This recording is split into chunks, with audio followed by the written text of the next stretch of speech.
Ternyata bahkan impact penyakit global pandemi yang sekarang tuh ternyata berimpact salah satunya dari banyaknya bayi-bayi yang sudah tidak lagi dilahirkan secara alamiah. Normal. Saya meyakini bahwa perkara alam rahim itu adalah perkara sesuatu yang gaib, yang sebenarnya kan Allah sudah kasih ya sinyal petunjuk itu lewat Quran gitu, bahwa salah satu ya Ustadz ya 5 dari kegaiban di dunia ini salah satunya adalah alam rahim. Bapak, Ibu, kalau mau lahiran di sini kita berakad dari awal bahwa untuk kelancaran dan keselamatan adalah bukan ranah kami. Jadi jangan sekali-sekali menggantungkan itu kepada kami. Makanya bayi cacat itu punya hak juga untuk dilahirkan sesuai fitrahnya, yaitu lewat jalan lahir. Nih, kalau ngobrolin Alif tuh ya, gak terasa sekarang udah gede, badannya lebih tinggi dari Abi. Tapi kalau nginget-nginget, ngenang-ngenang gitu ya, lahirnya susah, kepala udah keluar, Umi naik angkot, masih inget kan? Kudruk. Problemnya apa coba? Bidan. Maaf Pak, kenapa ngomong bidannya bidan gitu? Bidan nih. Kesal ya? Bidan nih. Udah ngelihat Abi nggak bisa lupa. semaput ya? Nggak bisa lupa. 3 hari 3 malam, nggak bisa makan. Nggak bisa makan. Cuma bisa minum air madu. Rambut udah basah sama keringat. Udah kehabisan tenaga. Tiba-tiba bidan itu bilang apa? Saya nyerah. Nggak sanggup. Padahal itu udah pembukaan. Kayaknya 7 deh. Apa? Iya, 5-6. Segitu. Akhirnya tengah malam kita terpaksa ke dokter ya. Dokter. Waktu itu kita masih kere ya, Bi. Emang sekarang kaya? Sekarang juga kere. Naik angkot Tapi tengah malam. ada yang menarik. Ini bidan yang menurut Abi bidan yang unik nih, yang mau diundang. Ini bukan bidan yang Abi bilang tadi. Bidan, bukan gitu ya. Bukan. Ini bidan. Bidan, Gitu. bidadarinya bidan. Allahu Akbar. Insya Allah. Kita mau belajar dari bidan Langsung dari Amel. bidan Amel. Assalamualaikum warahmatullahi wabarakatuh. Waalaikumsalam. Itu kan beda kan Mi? Dengan bidan yang kemarin. Masya Allah. Mbak Amel sehat. Aduh, alhamdulillah, makasih. Selamat datang di spesialis. Ya, Masya Allah. Ini tayangan khusus memang mengundang para spesialis. Dan Mbak Amel, buat saya sendiri, hari ini juga spesial banget. Kita ngomongin soal hamil dan lahiran. Biasanya kan bapak-bapak nggak mau tahu ya. Bener. Ini ada bapak-bapak nih di sebelah saya. Ini spesial banget Karena ini. pingin istrinya hamil lagi. Amin ya Allah, amin ya Allah. Amin. Ya Mi ya. Iya dong. Bismillah. Ah, itu pertanyaan juga tuh. Ummu Sajat masih Jadi bisa cara yang lain. Oh bisa dong. Oh bisa dong. 3 lagi juga masih bisa. Amin. Amin ya Allah. Jangan lupa Cikal Mulia. Alhamdulillah udah buka klinik di Oh, Bogor. ada. Di Ada, Bogor? dekat Ah. rumah kita. Masya Habis Allah. ini kita langsung ke sana ya. Siap. Mbak Amel. Iya, siap. Ini kan Masya kalau Allah. kita lihat profilnya Bidan Amel ya di Instagram. Dikenal sebagai foundernya Unlogic Birth. Itu kayaknya yang Unlogic. Unlogic. Nggak masuk akal. Lahiran nggak masuk akal. Hmm. Penasaran sih Umi, maksudnya apa sih? Kenapa Mbak Amel kemudian memilih nama itu gitu sebagai foundernya? Unlogic Birth ya Iya. ya. Jadi kan alhamdulillah ya Allah kasih kesempatan saya untuk berkontribusi lah dari profesi ini. Kurang lebih sejak lulus saya sudah 17 tahun kan berkecimpung di dunia perkebidanan, dan dari sejak lulus alhamdulillah saya nggak pernah, kalau anak-anak sekarang tuh ibaratnya nggak pernah murtad dari bidan, nah gitu lah. Selalu jadi praktisi gitu. Saya memang nemenin lahiran. Kan ada yang kuliahnya bidan misalnya, tapi kerjanya nggak megang pasien gitu. Alhamdulillah gitu. Dan berbekal dari 17 tahun itu ternyata Masya Allah banyak sekali pengalaman pendampingan saya terhadap ibu-ibu yang mau melahirkan, terutama ya dari hamil, melahirkan. Itu ternyata Masya Allah kita tuh selama ini melihat sebuah persalinan tuh sebagai seperti sebuah permasalahan yang harus ada solusi. Nyatanya pada kehamilan dan persalinan itu yang harus kita tanamkan, ini tuh banyak merupakan tanda-tanda kebesaran Allah malah gitu. Yang sebenarnya ketika kita melihat betapa banyak keajaiban yang terjadi pada proses kehamilan dan persalinan, harusnya bertambah takwalah kita gitu. Sehingga yang saya lihat ketika semakin kesini orang semakin melogikakan persalinan, misalnya misalnya kalau kita dibilang bayi kita lilitan misalnya, itu yang kebayang apa? Bayi kita kecekek di dalam, nggak bisa nafas, itu yang kebayang itu ya. Lalu kemudian kepala bayinya susah keluar misalnya, dan yang lain-lain. Itu nyatanya ketika proses pendampingan yang saya alami banyak ini, banyak bayi dengan Kulit Al-Pusat bisa lahir dengan normal gitu ya. Atau misalnya orang berpikir bahwa ibunya pendek nih, nggak bisa melahirkan besar. Nyatanya kita pernah sering gitu menyaksikan ibu pendek, bayi 4 kilo misalnya gitu. Nah jadi pada akhirnya saya meyakini bahwa perkara alam rahim itu adalah perkara sesuatu yang gaib, yang sebenarnya kan Allah sudah kasih ya sinyal petunjuk itu lewat Quran gitu, bahwa salah satu ya Ustadz ya 5 dari kegaiban di dunia ini salah satunya adalah alam rahim. Itu kan yang ternyata kita nih selama ini malah kok kita kayak ngutak-ngutik alam rahim, ketakutannya lebih banyak, padahal ini tuh tanda kebesaran Allah gitu. Namanya aja udah rahim. Bener, namanya juga rahim. Nah itu lagi ditambah lagi dengan kenyataan-kenyataan bahwa ada satu kisah orang Inggris namanya Emma Myers, di mana dia kecelakaan dengan usia hamil 29 minggu lagi hamil, padahal koma. Tapi secara spontan dia lahir bayinya tanpa dia dalam kondisi koma. Padahal dia masih koma. Artinya ketika dia sadar bayinya itu udah usia 2 minggu. Nah ini kan membuktikan bahwa memang lahiran tuh nggak butuh mikir. Buktinya saat otaknya nggak berfungsi tuh proses keluar itu memang itu benar. Dalam Al-Quran Allah bilang apa? Dan Allah yang mengeluarkan dari perut ibumu. Ya memang nyatanya segitunya gitu. Segitu alamiahnya proses persalinan. Maka kalau sekarang tuh orang terlalu banyak belajar, banyak mikir buat lahiran, malah itu yang mendistraksi proses fitrah tadi. Akhirnya merasa bahwa Allah tuh nggak perlu. Bener banget Ustaz. Bener. Gue lebih logik. Benar. Jadi sebetulnya unlogic birth itu membawa para kembali. Calon ibu ini kembali, kembali kepada fitrah. Benar, bahwa hamil dan melahirkan itu memang akan dibimbing. Benar. Sorry ada pertanyaan bapak-bapak. Boleh silakan. Soalnya kalau Jalan-jalan asik. Iya benar. Bapak-bapak, karena bapak-bapak itu kan orang cemas ya. Ketika istri mau ya umum saja pernah ngalamin lah. Saya kan bingung, mau gimana? Bingung nggak bisa apa-apa. Cuma paling sabar ya. Saya pegang itu, saya pelukin, sabar ya. Ya Allah, cuma ngebisu aja. Istrinya marah-marah, kamu nggak tahu sih. Marah-marah gitu kan. Sementara saya coba sabar ya gitu aja. Nah, katanya operasi itu lebih cepat, lebih ringkas, apalagi operasi sekarang lukanya juga nggak kelihatan. Sementara kalau melahirkan normal tuh sakitnya katanya dia ngomong sama suami sakitnya ampun. Aku ngomong gitu nggak sama kamu waktu itu? Enggak, bahkan berjuang banget. Itu yang buat aku makin Nah itu, gimana? Benarkah nggak itu? Bahwa normal tuh lebih sakit? Nah ini dia ya salah satu Masya Allah yang harus kita siarkan gitu. Sebenarnya yang benar tuh seperti apa sih? Jadi ada beberapa 10 orang kurang lebih ilmuwan di Inggris. Mereka membuat satu film dokumenter judulnya Microbirth. Dia memang nggak dipublish secara bebas dia memang berbayar gitu. Ya kita akses kemarin tuh sampai kita nontonnya tuh kita sampai ngeliat Masya Allah ya ternyata. Jadi di film Microbirth ini luar biasa. Para peneliti ini meneliti bahwa ternyata bahkan impact penyakit global pandemi yang sekarang tuh ternyata berimpact salah satunya dari banyaknya bayi-bayi yang sudah tidak lagi dilahirkan secara alamiah. Contoh yang paling ringannya adalah bahwa salah satu nih ya, jalan lahir wanita itu sudah dipenuhi dengan kuman yang disebut flora normal atau mikrobiom atau kita bilang bakteri baik sebenarnya Yang sebenarnya kalau bayi melewati jalan lahir itu, lalu kemudian dia dilakukan prosesi IMD namanya Jadi kayak ditaruh alamiahnya gitu kan. Bahkan hewan pun kan sebenarnya begitu lahir pasti langsung meluk gitu anaknya ya. Nah ternyata gabungan antara kuman di jalan lahir dengan yang ada di tubuh ibunya ketika bertemu dengan yang namanya kolostrum itu menjadi simbiosis mutualisme yang membentuk 80% flora normal di usus atau saluran cerna yang akan dibawa seumur hidup. Allahu Akbar.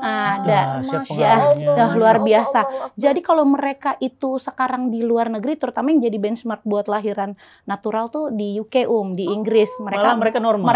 Malah mereka benar-benar menggaungkan natural birth lah gitu ya. Sementara kita di sini gaya-gayaan bener banget. Nah makanya kenapa kalau di sana mereka tuh sebenarnya mereka segitu yakinnya karena penelitian mereka yang begitu banyaknya, meskinya tuh kita karena iman harusnya lebih kuat ya Ustadz harusnya gitu kan. Kan kalau kita mah mikirnya itu mah benefit keuntungan bonus dari Allah gitu. Tapi yang paling utamanya apa? Kita mempertahankan kefitrahan kita untuk fitrahnya yang dari Allah ini adalah bentuk taat kita. Kita yakin bahwa pengaturan Allah maha sempurna, kan gitu. Kalau itu mah bonus buat kita, kan gitu. Makanya kenapa tagline Unlogic Bird itu akhirnya kita men-tagline-kan bahwa persalinan itu sebenarnya tidak butuh logika, hanya butuh dia. Jadi kita sebenarnya kayak mau mengembalikan kembali kebergantungan terhadap Allah saat proses kehamilan dan persalinan itu, yang sekarang sudah banyak sekali orang tinggalkan bergantung kepada manusia, makhluk. Tadi mungkin salah satunya ya Ustadz ya, salah satu kecewa tuh karena bergantung sama makhluk juga kan gitu ya. Jadi tadi Abi mau ngobrol-ngobrol kan, kenapa agak-agak sensi dengar bidan. Abi bilang saya punya pengalaman agak baik sih. Waktu itu kita. Saya waktu itu cuma jualan dagang buku di pinggir masjid. Tahun 2005 pertama kali nikah sama Umu Sajat. Yang kedua kali nikah? Belum ada. Soalnya pertama kali nikah. Jangan diobrolin di sini. Susah serius kalau sama dia. Aduh. Nah jadi begitu saya itu kita nggak punya mampu. uang. Saya masih tinggal di kontrakan yang Umu Sajat, Mbak. Masih tinggal di kontrakan Umu Sajat, saya nggak mampu bayar kontrakan. Kemudian hamil cepat. Kemudian kita cari kontrakan yang dekat rumah bidan. Supaya anak pertama, bapak ibu kita Sumatera, jauh, nggak datang. Cuma berdua, anak pertama lagi. Jadi berharaplah nih si bidan nih bisa bantu. Begitu Umu Sajat udah pembukaan 6, nggak buka-buka. Mana kemudian ketuban udah pecah. Bidannya bilang, saya nyerah deh 1:30 malam nih. Serahin ke dokter aja. Akhirnya ke dokter, singkat cerita, perjalanan dari dokter ke bidan, dari bidan ke dokter itu sekitar hampir 2 kilometer. Itu kepala Alif masih ingat banget, udah keluar, darah udah di mana-mana, air juga udah kemana-mana. Dan banyak polisi tidur. Jadi kepala tuh gelojok. Jadi ya keberharapan sama manusia itu kecewa. Ya akhirnya alhamdulillah jam 4:30 pagi azan subuh Alif keluar, tapi bayinya biru. Kenapa biru? Karena sudah keminum air ketuban. Dan singkat cerita, saya mau cerita sama teman-teman semuanya, saya nggak punya uang waktu itu. Saya punya uang cuma 2.500.000. Buat bayar bidannya aja. Cuma bayar dokternya. Yang dokternya itu 2.500.000. Kemudian nggak sanggup, tiba-tiba rumah sakit nggak mampu, kita pelukan. Saya masih ingat tuh, Umu Sajat naik angkot, jalannya masih ngangkang karena baru melahirkan. Terus pakai sarung gitu ya. Saya bilang, ini uang melahirkannya dari mana? Udah tawakal aja. Pas mau ke kasir nanya, Pak, atas nama Fatih Alif berapa? Bapak keluar aja. Udah ada yang bayar kan, Mi? Insyaallah. Kita juga ngerasain Unlogic Bird. Unlogic begitu. Terus saya belum bayar, udah tinggal keluar. Siapa yang bayarin? Udah, jangan banyak tanya. Yang bayarin bilang tadi nggak usah sebutin. Nangis kita berdua, ya Allah, nggak akan pernah lupa. Anaknya udah gede sekarang gitu, jerawatan. Aduh. Tapi ganteng kayak bapaknya. Allah. Nah, ini dari tadi saya jadi bisa dipanggilin boleh suami saya. Boleh minum dulu bidan apa? Nah ini tadi Abi nyinggung soal ketuban. Ya. Saya jadi ingat waktu proses lahiran Alif itu, Mbak Amel. Jadi kan ketubannya udah pecah, kemudian sementara ternyata jarak ke kelahirannya ternyata masih agak panjang. Seingat saya itu kayaknya lebih dari 2 atau 3 jam setelah ketuban pecah. Nah itu gimana? Apakah ketika ketuban pecah itu memang pada saat itu juga bayi akan lahir, atau masih ada rentang waktu yang wajar begitu ya? Terus air ketuban yang sampai ada yang warnanya hijau misalnya gitu, itu sebetulnya indikator apa itu? Oke, Bismillah ya coba saya jelaskan berdasarkan ilmu dan pengalaman yang sedikit saya miliki gitu. Masalah air ketuban sebenarnya kalau yang normal itu air ketuban tuh kayak warna air kelapa air kelapa putih jernih gitu ya, atau kadang ada putih-putih lemak bayi gitu yang jatuh gitu. Nah air ketuban hijau itu asalnya dari Umu Sajat kan tahu ya kalau bayi baru lahir tuh pupnya berwarna hijau. Maka ketika dia berwarna hijau berarti mengindikasikan, menandakan si bayi ini di dalam rahim sudah pup. Oh gitu. Ya, itu dulu yang perlu kita ketahui. Jadi karena sudah pup, jadi ketuban yang tadi putih otomatis jadi berubah warna menjadi hijau. Nah, pada dasarnya bayi di alam rahim itu memang sudah minum air ketuban, bukan karena minum air ketuban, memang minum air ketuban secara fisiologis atau alamiahnya. Namun ketika air ketuban yang diminum ini lagi sudah mengandung zat buangan tubuh, kan zat buangan tubuh namanya, maka itulah yang bisa akhirnya menginfeksi paru-paru tadi. Itu dia. Kan gitu ya Nah, banyak tidaknya ketuban hijau atau jernih ini ternyata ini sudah ada di penelitian. Itu bukan misalnya karena lewat bulan atau salah makan. Yang paling terbesar tau gak faktornya apa? Nih tingkat stres ibu Bisa jadi saat itu Sajat dalam kondisi yang sudah kalut, panik, sehingga Sajat tuh menghasilkan hormon yang namanya kortisol. Nah, hormon inilah yang akhirnya menstimulasi bayi untuk memproduksi hormon adrenalin Kayak kita kalau mau ujian kan suka mules gitu ya Ustadz ya. Nah maka si bayi ini terjadilah proses yang namanya relaksasi sphincter ani. Jadi si anusnya ini jadi ngebuka, jadi keluar tuh pupnya. Jadi semakin stres ibunya ya semakin akan banyak gitu. Maka kenapa kita selalu berakad di klinik. Bapak, Ibu, kalau mau lahiran di sini kita berakad dari awal bahwa untuk kelancaran dan keselamatan adalah bukan ranah kami. Jadi jangan sekali-sekali menggantungkan itu kepada kami. Harapan supaya lancar nih lahiran sama bidan Amel, supaya selamat nih, itu bukan urusan saya. Tetapi kalau loyal, komit untuk mendampingi secara loyal, mendampingi dengan penuh ibaratnya kesadaran itu artinya kita sadar bahwa ini ada keterlibatan Allah gitu, mengingatkan, maka itu adalah ikhtiar yang bisa kita lakukan. Nah maka kalau bilang tadi, emang ada batasan waktu gak sih? Di tempat kita bahkan ketuban pecah lebih dari 1 hari pun bisa lahir dengan bayi sehat walafiat. Betul. Bayinya nggak apa-apa di dalam? Nggak apa-apa Padahal ketuban udah habis. Ketubannya sudah pecah. Bahkan kita pernah ini kisah yang tadi makanya saya bilang, kalau dibilang unlogic maka orang yang praktisi seperti kebanyakan tenaga kesehatan, nggak mungkin itu secara teori nggak bisa. Tapi nyatanya ada di kami itu seorang ibu sudah dari 34 minggu dia ketubannya ngerembes, bukan pecah, ngerembes kayak kalau balon nih bocor kayak ditusuk gitu. Bocor aja. Nah, karena masih 34 minggu, maka kita tidak mungkin melahirkan dengan kita paksakan. Kenapa? Karena mempertimbangkan belum matang paru-parunya dan yang lain-lain. Akhirnya di bawah supervisi. Itu kita kolaborasi dengan Opjin, maka di bawah supervisi Opjin, dia alhamdulillah muncul alami mules di usia 38 minggu. Muncul alami mules. Jadi 4 minggu bayangin 4 minggu tuh dengan ngerembes-rembes tapi dengan observasi tadi, pendampingan melekat, lalu kemudian kolaborasi dengan Opjin itu artinya gimana Artinya kita berkolaborasi namun caringnya, kalau dokter tuh yang cure sebenarnya mengobati, yang care itu kan adalah asuhan tuh ya sebenarnya bidan. Maka ibu itu alhamdulillah lahir di 38 minggu dengan ketuban yang masih jernih dan bayinya sehat walafiat. Masya Allah, luar biasa. Ini sebelumnya sesar 2 kali dan yang ini bisa lahir normal. Gitu. Jadi ada yang bisa gitu ya? Sesar normal bisa? Iya, Masya Allah. Karena yang selalu saya dengar, yang pertama normal, sesar gitu. Betul. Artinya kalau udah sesar nggak ada lah kemungkinan normal. Iya. Itu karena tadi pakai logika tadi. Kalau udah bekas sesar, begitu mau lahir normal tuh rahim bisa robek. Kan gitu. Iya, betul. Berarti saja normal panjang. Maaf ya, dipotong sebentar. Ya, karena kita tahu hari ini semua kebutuhan pokok terasa semakin mahal, semakin nggak terjangkau. Maka saya mau nawarin buat teman-teman semuanya, mau nggak punya bisnis yang bukan hanya berlimpah tapi pasti berkah dan yang bisa dijalankan dari rumah.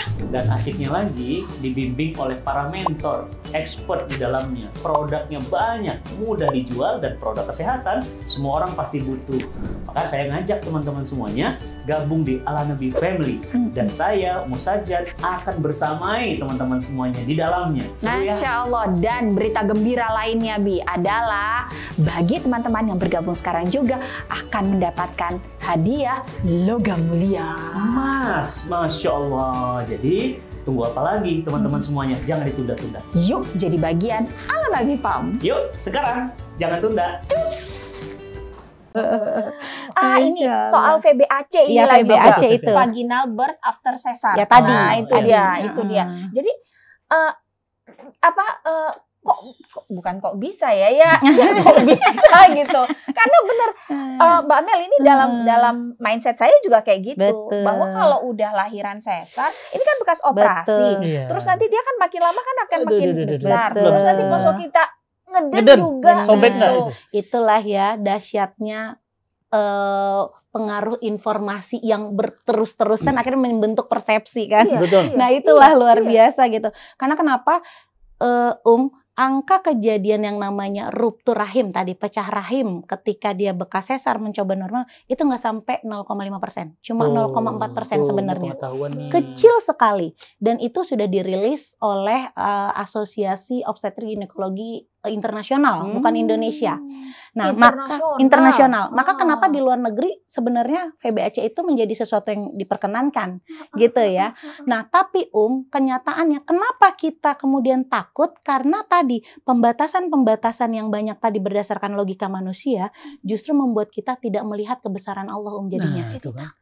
Jadi takut terus. Jadi sekularisme itu bisa merebak ke Masya Allah. kelahiran. Bukan lagi. Benar. Jadi sampai udah jangan Allah ikut kecampur deh. Soalnya ini ilmiahnya kalau udah seperti ini harus begini. Udah harus sesar. Nggak bisa normal. Benar. Nah, apa yang harus dipersiapkan oleh Ini ilmu banget ini.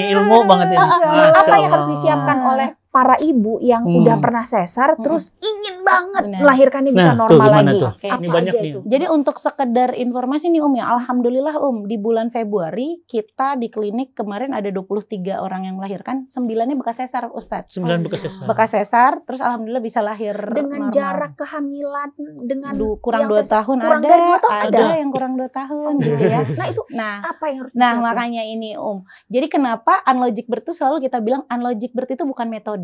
Unlogic birth itu konsep. Karena yang mau kita benerin itu ada pemikirannya. Bener. Kalau untuk belajar metode atau teknis, klinis, praktis saat lahiran itu nggak bisa belajar di kita. Kenapa? Kan sebenarnya nggak perlu belajar pun itu lahiran alamiah sekali. Kambing juga tahu. Betul. Nah ibaratnya gini lah kalau kita mau bandingin gitu ya ya. Orang gila kalau hamil lahiran tuh sesar apa normal? Normal. Pasti normal. Kenapa Kenapa coba bisa normal? Nggak punya duit biasanya sesar yang punya duit. Udah nggak mikir lagi. Oh iya benar. Justru ketika orang banyak belajar, saya udah ikut kelas cara ngeden, cara napas gitu ya. Akhirnya pas saya lahiran udah lupa semua gitu. Itu saya termasuk yang di situ tuh, yang lupa segala macam. Benar, lupa segala macam. Maka itulah kenapa Masya Allah Quran tuh udah lengkap banget ya ya. Dalam surat Maryam kan Masya Allah ya diceritakan bagaimana Bunda Maryam melahirkan Nabi Isa. Ternyata yang dibutuhkan apa pendampingan yang Allah kirimkan malaikat Jibril. Ternyata memang memilih pendamping lahiran itu menjadi salah satu poin penting. Di situ peran suami peran suami yang utama. Kalaupun suami misalnya merasa bahwa saya nggak banyak belajar nih, ya cari provider yang memang bisa satu visi gitu. Cari provider, cari pendamping lahiran di mana suami bisa diikut peran sertakan. Makanya kenapa kalau tadi syaratnya apa? Tadi kita bukan mengajari suatu metode praktis. Nanti kalau lahiran tuh begini, tapi mindset yang kita rubah. Makanya konsep unlogic birth ini sebenarnya bisa dipelajari semua orang tanpa terkecuali. Karena justru kita mau memasukkan nilai kesadaran ketika dia lagi hamil dan lahiran sadar akan melibatkan Allah tadi. Gitu. Nah, itu yang Masya Allah alhamdulillah sih ya, kayak kita kemarin ngadain kelas persiapan kelahiran yang memang materinya unlogic birth itu dan alhamdulillah dari seluruh peserta itu yang ikut kelas itu seluruhnya itu lahir di kita padahal punya masalah semua. Yang pertama dia seorang ibu mau lahiran anak pertama dengan punya saraf kejepit. Di mana waktu dia ke provider lain dibilang ini ibu nanti kalau dipaksakan bisa lumpuh kakinya gitu ya gitu. Lalu yang kedua dia punya hipertiroid gitu. Nah, lalu alhamdulillah Allah izinkan juga kita bersamai bisa lahir normal juga. Lalu yang ketiga justru luar biasa. Dia obesitas, beratnya lebih dari 100 kilo dengan ketuban pecah lebih dari 1 hari Masya Allah dia perawat pula ya. Masya Allah Dan itu kan bukan karena kita karena izin Allah. Tadi saya bilang, kalau kematian kita nggak bisa cegah, tapi kualitas hidup ada ikhtiar kita di situ, gitu. Betul. Maka bagian ikhtiar kita adalah ngedampingi secara melekat. Makanya kenapa kalau kok bisa sih dicikal? Sebenarnya bukan karena kitanya, tapi pendampingan melekat itu yang perlu kita lakukan. Ketika memang kita sudah menemukan satu tanda dalam prosesnya, maka itu bagian dari ikhtiar kita juga untuk tadi menjaga kualitas hidup tadi. Tapi kalau kematian, jangan harapkan pada kami, itu kan nggak. Itu bukan ranah kita tuh. Jadi nggak kita bisa bilang, oh kalau udah belajar analogic birth pasti lancar lahiran gitu misalnya, pasti cepet, pasti selamat. Enggak juga. Pasti mati ya. Betul. Pasti. Nah, ketakutan ini juga yang dulu pernah saya rasakan waktu hamil pertama tuh Mbak Amel, karena saya kan minus matanya kan udah 6. Masya Allah. Tinggi. Dan waktu itu baca-baca. Orang bilang udah kayak patat botol. Tebel banget, saya udah ketakutan juga ada gitu. Aduh, nanti istri saya gimana ngelahirkan karena kan matanya. Khawatir karena ada dari beberapa sumber yang saya baca bisa menyebabkan kebutaan pada si ibu, dan itu sempat bikin takut. Masya Allah ya Mbak Mel. Terus zaman dulu itu kan saya kan badannya masih kecil ya, zaman dulu ya. Emang sekarang berapa? 60. Sekarang ideal. Tambah 20. Nah itu kan pinggulnya kecil. Juga mikir kayak gini, dan banyak orang bilang ya, gitu. Aduh kalau pinggulnya kecil itu susah melahirkan, nanti anaknya nggak bisa turun lah, apalah. Dan itu bikin ketakutan lah. Gitu. Padahal sebetulnya kuncinya adalah mindset ya. Mindset Ngerubah mindset. Dan pemilihan pendamping itu penting banget. Pendamping hidup apa? Salah satunya pendamping hidup. Pendamping hidup. Makanya Pak Ustadz, kalau kita mau dicikal itu, justru syarat wajib periksa hamil itu harus bareng suami. Itu penting. Benar. Iya, ngaruh banget. Kan kita selalu bilang, di mana ada ridho suami, di situ Allah ridho. Jadi kalau kita belajarnya bareng-bareng, pasti suami tahu kenapa saya harus meridhoi istri saya maksa, ibaratnya gitu.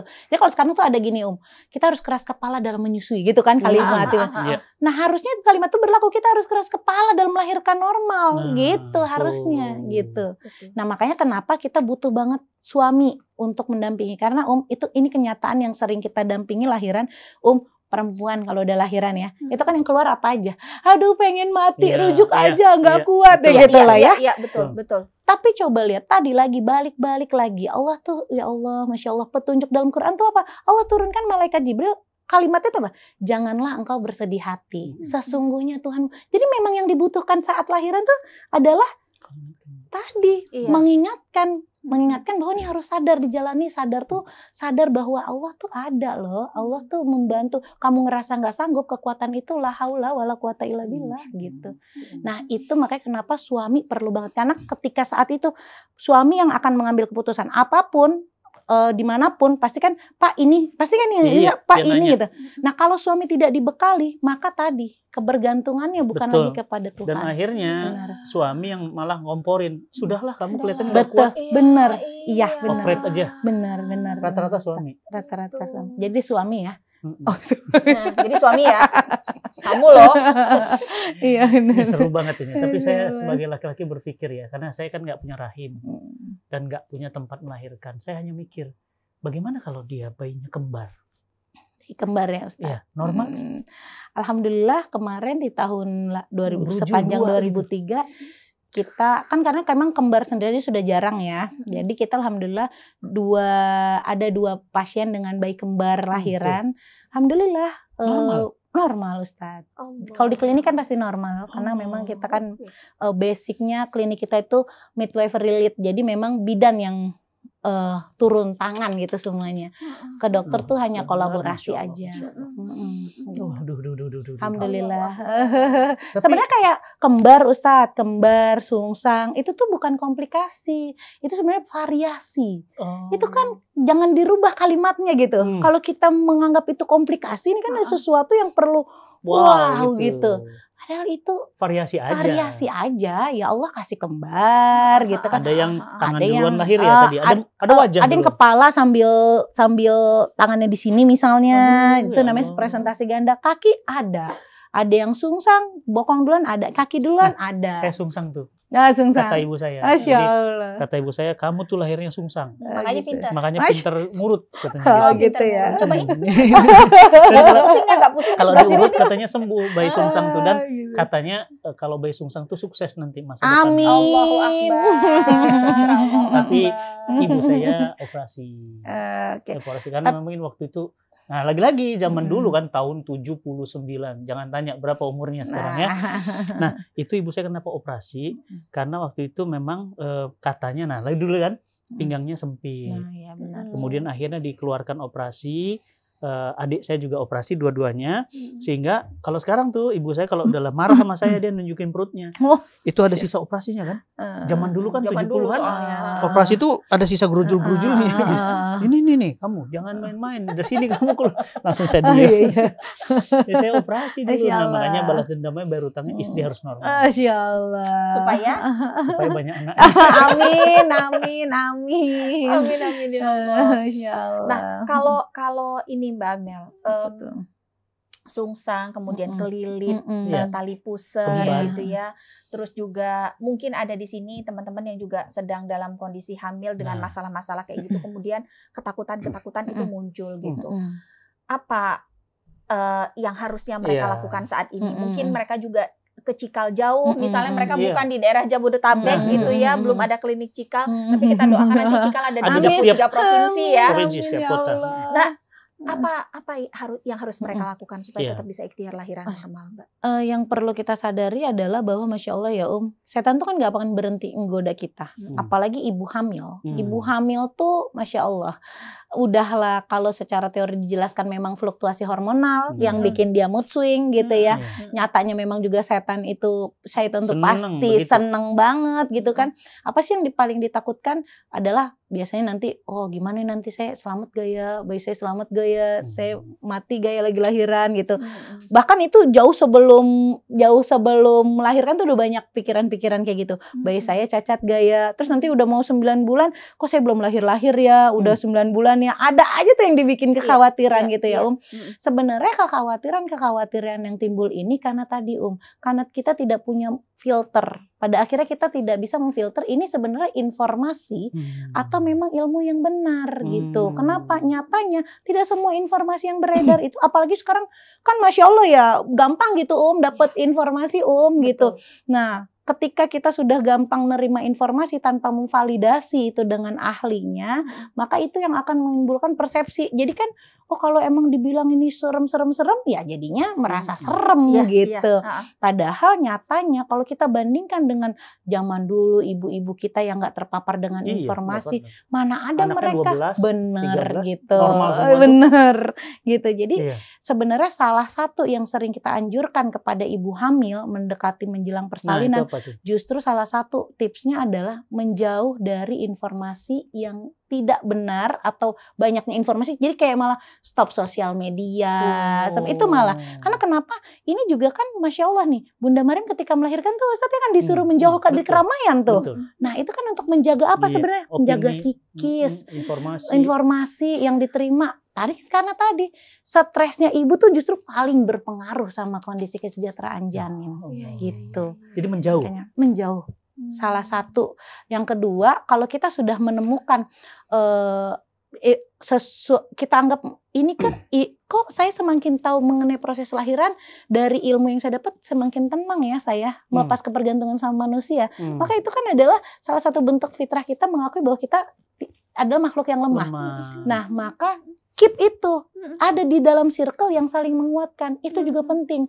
Makanya salah satu syarat untuk tadi VBAC gitu ya, itu saya selalu nganjurin ikut circle para pejuang VBAC. Itu menguatkan. Kenapa? Ketika kamu mendengar kabar, saya berhasil nih, alhamdulillah lahir normal setelah gitu kan, itu akan menambah fakta-fakta. Oh ternyata tidak seperti apa yang diinformasikan kok. Nah gitu. Dan rata-rata yang datang ke Cikal karena tadi ya bekas sesar mau coba normal, itu dari circle group itu gitu. Karena oh iya ternyata faktanya ada loh. Cuma kan ini nggak terekspos gitu ya. Kenapa? Ya justru memang kita jadi kontroversi jadinya gitu kan. Padahal memang di klinik kita tuh ada pendampingan optin juga. Tapi memang yang turun tetap adalah bidan. Karena kita meyakini sih mana ada sih perempuan yang sebenarnya mau dipegang laki-laki kalau tidak darurat kan gitu ya. Gitu. Jadi memang konsep klinik kita mudah-mudahan jadi pelopor ya di Indonesia memang midwifery lead care. Kita sadar betul bahwa sebenarnya yang paling mengerti perempuan itu adalah perempuan gitu sebenarnya. Bukan artinya provider laki-laki nggak ngerti perempuan sih, cuma kan lebih nyaman gitu kan Nah maka konsep inilah yang ingin kita, jadi sembari kita menjalankan berjuang dalam proses persalinan, ada koridor syariat yang nggak kita langgar gitulah, berusaha seminim mungkin gitulah gitu. Makanya doain ya Ini cikalnya memang harus ada di 33 provinsi. Karena itu bukan cuma sekedar ngebenerin mindset untuk lahiran normal aja Bi, tapi juga membenarkan tauhid, membenerin tauhid. Nah, yang itu hari ini hilang. Hilang. Keyakinan bahwa Allah itu ada, keyakinan Allah menjaga rizki, keyakinan bahwa Allah menjaga rizkinya bayi, bahwa ada tiap anak itu ada rizkinya, itu hilang. Betul, nah, jadi dibutuhkan yang begini nih untuk ngingatin lagi bahwa tenang ada Allah. Baik menahankan sakitnya, baik kelahiran, tenang ada Allah. Kita juga coba kalau pakai logik. Duit dari mana bayarin Alif? Unlogic. Unlogic. Makanya lahirin lagi. Masya Allah. Biar ada unlogic. Siap sayangnya kita. Aduh. Ini Masya Allah doain nama orang-orang soleh insya Allah. Amin. Hari Jumat lagi. Jadi langsung nih. Umur 40. Umur Sajat sekarang. 42. Masih bisa kah? Nah ini dia yang menarik juga. Benar. Udah 40. Jadi kalau tadi sekalian mau disambungin tuh minus 6 kita pernah punya pasien umur 42, minusnya 16 dan 13 Allah. 16 tuh gimana? Ya, bener. Ya itu alhamdulillah masih ada orangnya. Jadi jadi beliau itu jarak anak pertama dan keduanya tuh 10 tahun. Terus beliau jauh dari Tangerang. Cikal kan di Cawang ya, jauh ya sebenarnya. Cuma memang karena tidak dapat difasilitasi gitu ya. Tapi kan kita kan meyakini bahwa tadi lahiran tuh sebenarnya tidak butuh dilogikakan. Justru harus perempuan ini harus diingatkan bahwa Allah yang mampuin, bukan manusia lain yang memampukan kamu gitu.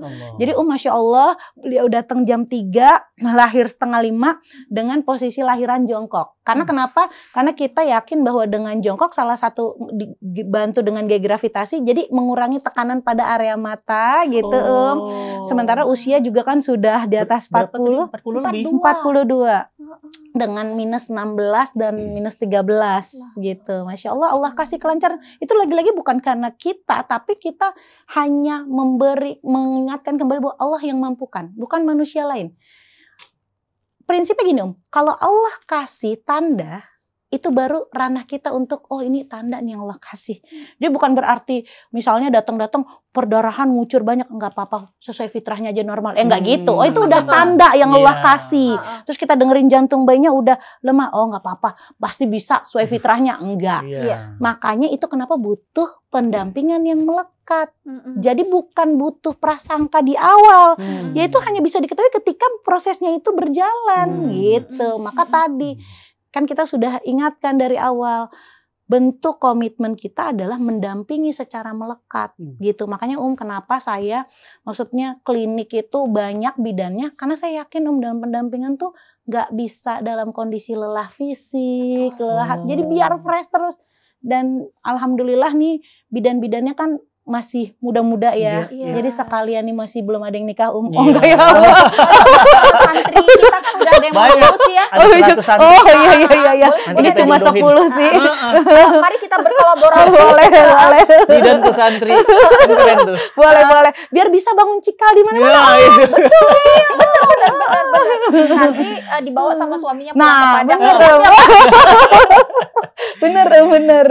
Karena Masya Allah gini, bidan juga sekarang ya ya Ustadz ya, itu bidan muda sekarang itu tuh agak takut untuk menjadi klinisi. Karena kenapa? Tadi mereka sudah dibayang-bayangi dengan beban, oh kalau bayinya kenapa-napa dan ibunya kenapa, saya yang harus tanggung jawab. Kan gitu ya.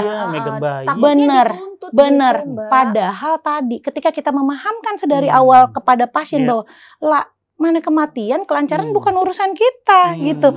Banyak loh gitu ya, ibaratnya yang meninggal juga di rumah sakit gitu kan. Ya maksudnya karena kematian datang di mana saja dan kapan saja toh gitu. Tapi kan proses tadi pendampingan melekat tadi itu adalah sesuatu yang bisa diikhtiarkan.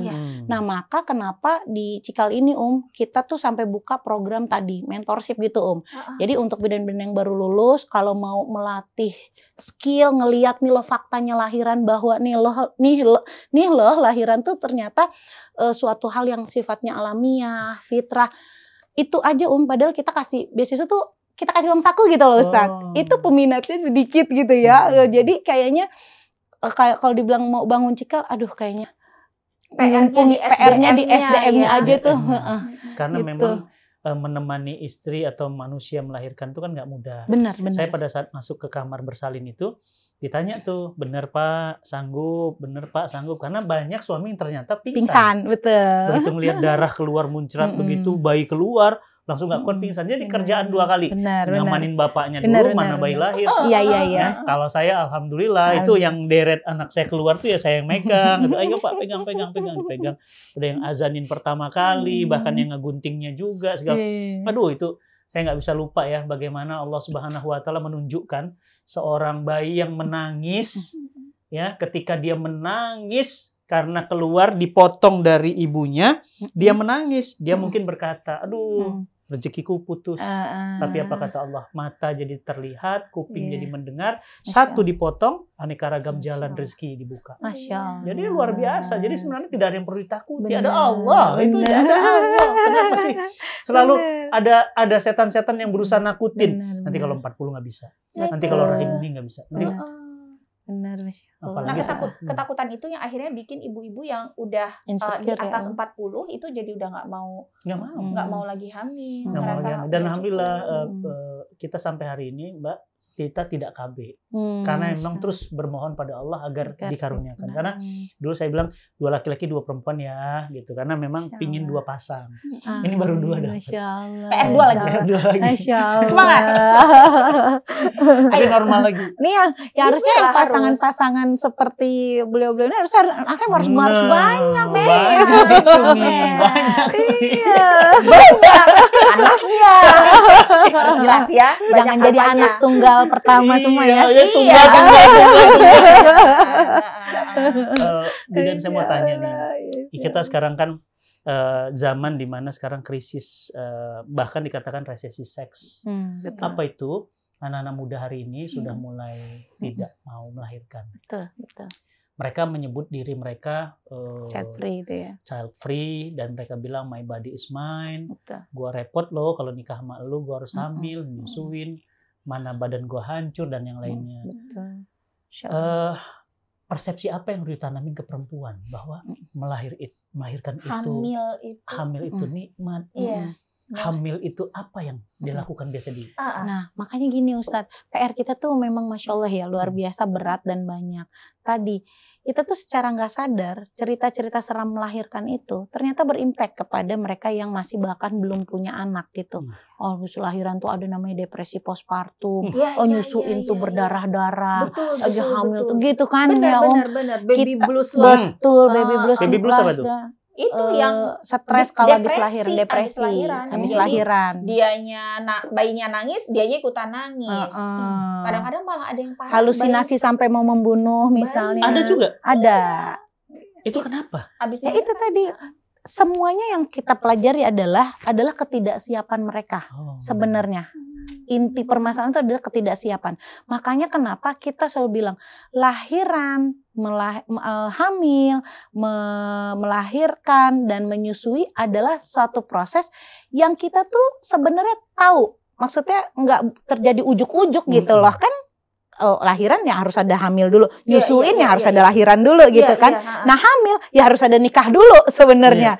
Nah jadi yang kita lihat adalah sebenarnya ketidaksiapan ini muncul pada akhirnya ketika menghadapi suatu masalah yang dia tuh kan nggak punya ilmunya jadinya. Akhirnya dia meraba-raba dan ya pada akhirnya tadi. Nah, kenapa akhirnya dicikal itu sebenarnya kita juga concern sama kesehatan kita pernah ngadain kelas persiapan pernikahan tapi dari sisi persiapan reproduksi. Ini penting nih, harus sering. Jadi kesehatan reproduksinya bukan pranikah berarti. Pranikah. Tapi kita dari segi reproduksinya. Bahkan kita tuh ibaratnya ngasih tahu loh bahwa ini rahim ini ketika kamu melahirkan, ini menyehatkan.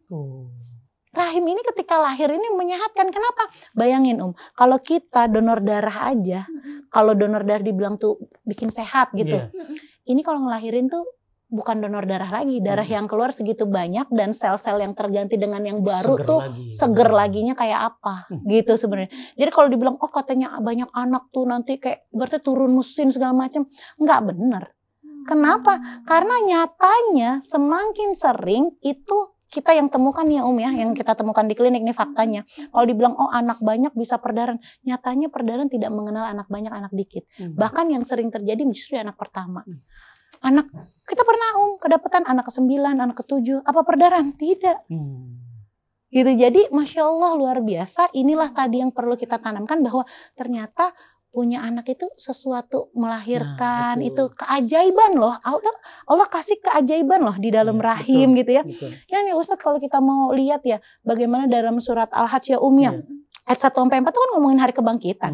Terus kenapa disandingkannya dengan alam rahim tuh di ayat 5-nya gitu.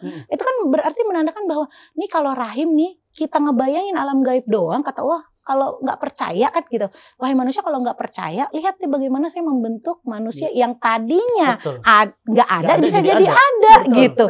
Artinya ini keajaiban banget gitu loh. Kalau ada jadi ada aja aku bisa kata Allah. Apalagi cuma ngelahirin kecil banget. Nah gitu Ustaz. Itu keimanan. Masya Allah. Dan di surat Al-Hajj itu udah jelas-jelas Ustaz di ayat 5-nya itu Allah bilang apa? Sempurna nggak sempurna bentuknya dan kapan bayi ini keluar itu bagian Allah gitu. Tapi kan coba kita kalau lagi USG periksa misalnya yang ditanya apa? Sempurna gak anak saya? Saya juga begitu. Manusiawi ya. Iya. Kapan anak saya keluar? Dan justru yang udah kata Allah ini bagian saya. Ditanya gitu kan. Di luar kuasa kita. Bener. Padahal tadi kalaupun terjadi suatu ketidaksempurnaan bentuk di dalam rahim yang sifatnya kongenital itu kan gak akan bisa dirubah. Akan menguntungkan apa? Menambah apa? Tidak. Yang ditambah apa? Kekhawatiran. Dengan besa cat gini saya bisa melahirkan normal gak? Padahal dia punya hak tetap lahir normal. Jadi saya pernah ada cerita unik baru bulan lalu. Jadi ini ibu bekas sesar anak pertamanya. Anak keduanya mau lahir normal. Udah banyak belajar, ngikutin pokoknya kontrol dan segala macam. Ketika pada rajin USG rajin USG tidak terdeteksi ada apa-apa. Begitu lahir di kisah persalinan, di perjalanan persalinannya dia ada sempat kayak keraguan karena dari pihak orang tuanya udahlah kamu kayaknya udah lama nih nggak maju-maju udah sesarnya. Namun dia tetap kekeh gitu. Enggak bismillah nih diskusi sama suami kita bismillah lah udah setengah perjalanan ini toh nggak ada tanda yang dikasih sama Allah gitu kan karena udah mempersiapkan Singkat cerita alhamdulillah lahir normal lahir normal tapi dengan kondisi bayinya sumbing. Mulutnya dan lubang hidung dan lubang mulut bersatu. Apa hikmah yang bisa diambil Masya Allah ketika kalau saja ya dia tahu itu bayinya sumbing mungkin dia tidak sekekeh itu untuk melahirkan secara normal. Orang bayi saya juga cacat gitu. Nyatanya bayi cacat itu punya hak juga untuk dilahirkan sesuai fitrahnya yaitu lewat jalan lahir.